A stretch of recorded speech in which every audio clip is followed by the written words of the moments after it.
تو اللہ کے نام سے جو بڑا مہربان نہایت رحم کرنے والا ہے۔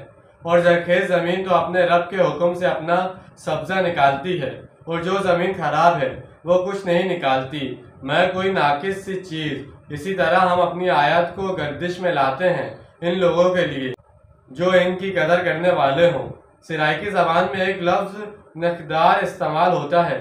یہ عربی لفظ نقید سے ملتا جلتا ہے، یعنی بالکل ردی اور گھٹیا چیز۔ اللہ تعالیٰ اس قرآن کے ذریعے سے اپنی نشانیاں گوناہ گو پہلوں سے نمایاں کرتا ہے تاکہ لوگ ان کو سمجھیں، ان کو پہچانیں اور ان کی قدر کریں۔ یہ تصریف آیات اللہ تعالیٰ کا بہت بڑا احسان ہے، بشرطے کہ اس کی قدر کرنے والے لوگ ہوں۔